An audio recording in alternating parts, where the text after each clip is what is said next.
इस लेक्चर में right to clean environment के बारे में डिस्कस करेंगे। Clean, healthy and sustainable environment a universal right अभी रिकॉग्नाइज किया है United nation human right council ने। देखो ये काउंसिल के बारे में स्पेशल लेक्चर बना हुआ है, अदर इंपोर्टेंट की प्लेलिस्ट में जाके आप देख लेना, उसमें आपको मिल जाएगा अदर इंपोर्टेंट टॉपिक की प्लेलिस्ट में, वहाँ पे देख सकते हो। मैं ब्रीफली बता देता हूँ। देखो ये 2006 में बताई गई थी ये ह्यूमन राइट काउंसिल। इससे पहले एक कमीशन हुआ करता था, कमीशन को चेंज करके ये United nation human right council बना दी। ये देखो पूरे वर्ल्ड वाइड ये यूनाइटेड नेशन की एक स्पेशलाइज एजेंसी है, ये मान लो ये काउंसिल है यूनाइटेड नेशन के अंदर। तो ये पूरे वर्ल्ड वाइड ह्यूमन के, मानव के अधिकारों को बचाने के लिए काम करती है। कुछ ये एक डिक्लेरेशन निकालती है, यूनिवर्सल पीरियोडिक रिव्यू बोलते हैं इसके डॉक्यूमेंट को, एक डॉक्यूमेंट निकालती है, उसमें राइट होते हैं अधिकार कि किन किन अधिकारों को एक देश को अपने सिटीजन को प्रोवाइड करने चाहिए। तो ये डॉक्यूमेंट हर एक कंट्री को लागू करना होता है, लेकिन ये बाइंडिंग नहीं है कि उसे करना ही करना है, नॉन बाइंडिंग है। ये याद रखना, नॉन बाइंडिंग है मतलब अबाध्यकारी है, उन्हें मानना जरूरी नहीं है, उनकी मर्जी है, माने तो कोई सजा नहीं मिलती है। तो ये ह्यूमन राइट काउंसिल है जो United nation human right council, इसने अभी एक रिजोल्यूशन अडॉप्ट कर लिया है। रिजोल्यूशन का मतलब है कागज है, उस पर रिजोल्यूशन है वो कागज, उस पर लिखा है कि clean, healthy and sustainable environment is a universal right होगा। अब ये जनेवा में, स्विट्जरलैंड का एक शहर है जनेवा, वहां पे अडॉप्ट किया यूनानिमसली। यूनानिमसली का मतलब है जितने भी इस काउंसिल के मेंबर हैं, सदस्य हैं, उन्होंने सर्वसम्मति से एक साथ एल टुगेदर इन्होंने अडॉप्ट कर लिया, सबने साइन कर दिया। तो इसका सिग्निफिकेंस क्या है? सिग्निफिकेंस यानी कि इंपॉर्टेंस। देखो क्लीन इन्वायरमेंट का मतलब क्या है कि हमारा जो आसपास का पर्यावरण है उसमें प्रदूषण ना रहे, पॉल्यूशन ना रहे, साफ हवा मिले। आप सबको पता है भाई साहब, हमारे इंडिया में, पूरे वर्ल्ड में मोस्ट पॉल्यूटेड सिटी हमारे इंडिया में है दिल्ली, दिल्ली सबसे ज़्यादा पॉल्यूटेड है। तो ये बहुत ज़्यादा पॉल्यूशन है एयर में, उसकी वजह से सांस की बीमारी हो जाती है, अस्थमा हो जाता है, फेफड़े हमारे ख़राब हो जाते हैं, बहुत सारी और बीमारी होती हैं सांस से रिलेटेड, ब्रीदिंग सिस्टम हमारा ख़राब हो जाता है। तो ये जो बीमारी होती है सांस की वजह से क्यों होती है? क्योंकि हमारा इन्वायरमेंट पॉल्यूटेड है, हवा पॉल्यूटेड है, उसमें बहुत सारी गैसेज हैं ऐसी जो हमारे लिए हानिकारक हैं। तो क्लीन इन्वायरमेंट जब रहेगा, साफ सुथरा इन्वायरमेंट रहेगा, तो हमारी जो राइट टू लाइफ है वो भी सिक्योर रहेगी। और आप सबको पता है जो राइट टू लाइफ है वो हमारे संविधान में भी फंडामेंटल राइट है। हमारे इंडिया में कॉन्स्टिट्यूशन है, जो संविधान है, उसके according right to life and liberty ये फंडामेंटल राइट है। और सुप्रीम कोर्ट भी कई बार कह चुका है कि right to clean environment is a part of right to life under article 21। जो राइट टू क्लीन इन्वायरमेंट है कि साफ सुथरा पर्यावरण हर एक आदमी का मौलिक अधिकार है। किसके अंदर है मौलिक अधिकार? राइट टू लाइफ, हमारी जो जीवन का अधिकार है आर्टिकल 21 के अकॉर्डिंग, जो हमारा अनुच्छेद है कॉन्स्टिट्यूशन का। हमारे संविधान में आप सबको पता है 395 अनुच्छेद है, आर्टिकल है, अनुच्छेद बोलते हैं हिंदी में और आर्टिकल बोलते हैं इंग्लिश में। तो आर्टिकल 21 है वो हमारा मौलिक अधिकार है, राइट टू लाइफ, उसी के अंदर ये क्लीन इन्वायरमेंट का अधिकार है हमारे इंडिया की बात करें तो। लेकिन ये पूरे वर्ल्ड वाइड के लिए काम करती है, तो इसने भी अभी काउंसिल ने अडॉप्ट कर लिया। इसका सिग्निफिकेंस ये होगा कि जब ये देखो हर एक मेंबर रिकॉग्नाइज कर लेंगे, हर एक कंट्री रिकॉग्नाइज कर लेगी, इसे मान लेगी, तो ये राइट क्या है? एक तरह से पिछले 70 ईयर्स में जब 1948 को यूनिवर्सल ये declaration of human right adopt किया था यूनाइटेड नेशन जनरल असेंबली ने। United nation general assembly United nation का ही एक ऑर्गन है, अंग है, इसके 6 अंग है, 6 ऑर्गन हिंदी में अंग बोलते हैं और ऑर्गन बोलते हैं इंग्लिश में।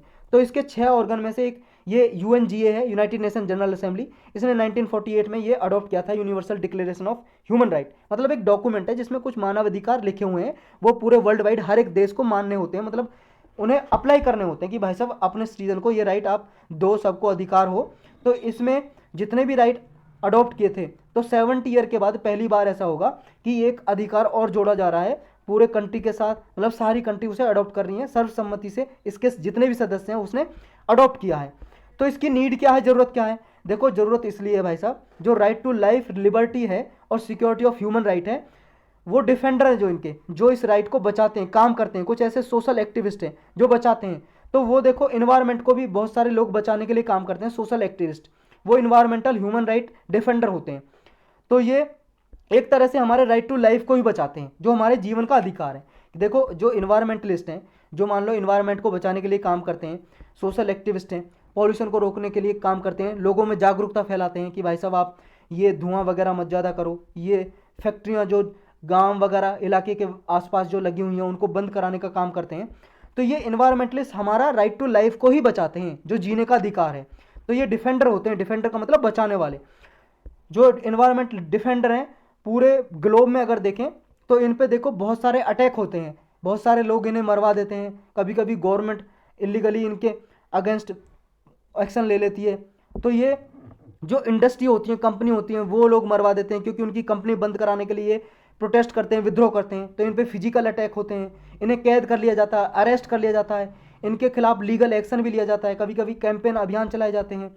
तो 200 से ज़्यादा इन्वायरमेंटल जो डिफेंडर हैं वो देखो 2020 में मर्डर कर दिया गया, उनका मार दिए गए क्योंकि वो इन्वायरमेंट को प्रोटेक्ट करने की बात कर रहे थे, अभियान चला रहे थे, प्रोटेस्ट कर रहे थे, तो उनको मार दिया गया, मर्डर कर दिया गया। तो ये काफ़ी चैलेंजेस हैं, चुनौतियां हैं हमारे सामने इन्वायरमेंटल राइट को प्रोटेक्ट करने के लिए।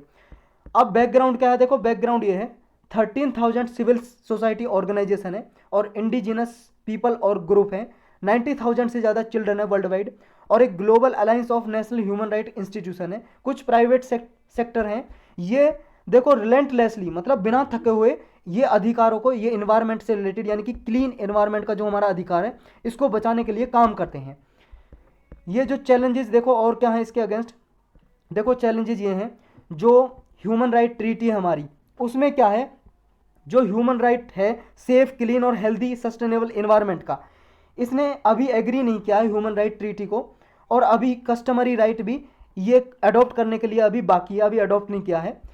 जो रिकॉग्नाइज करना है राइट, देखो अभी ड्यू कंसिडरेशन नहीं की गई है कि इंटरनेशनल लेवल पे इसकी क्या इंपॉर्टेंस होनी चाहिए, तो ये अभी क्या है एम्बिग्यूटी क्रिएट करेगा। एम्बिग्यूटी का मतलब है अस्पष्टता यानी कि अनक्लियरिटी, क्योंकि देखो उसमें जो ह्यूमन राइट काउंसिल है उसके सारे देश तो मेंबर है नहीं ह्यूमन राइट काउंसिल के, तो अभी हर एक कंट्री के साथ कंप्रोमाइज करना ये अभी बाकी है। नेक्स्ट क्या है, देखो इंडिविजुअल्स क्या है उनको पता ही नहीं होता अभी कि उनके अधिकार स्टेट पे ये भी अधिकार है, मतलब जो गवर्नमेंट है हमारी स्टेट की या सेंट्रल की, ये इंडिविजुअल पर्सन को, आम लोगों को पता ही नहीं होता कि क्लीन जो राइट है ये हमारा मौलिक अधिकार है, इसको बचाने के लिए हम प्ली डाल सकते हैं, कोर्ट में भी केस कर सकते हैं, इसके लिए आम लोगों को पता ही नहीं होता, तो स्टेट से वो डिमांड ही नहीं करते।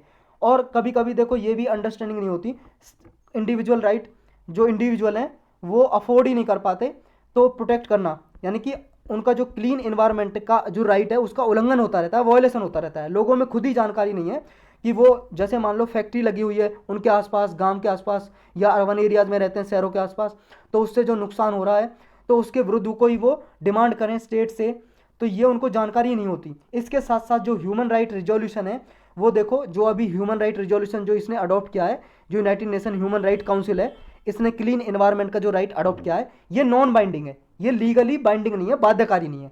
ये ऐसा नहीं है कि सारे देश को मानना ही मानना है, उनकी मर्जी है भाई साहब, माने ना माने। तो ये भी एक चैलेंजेस है, चुनौती है।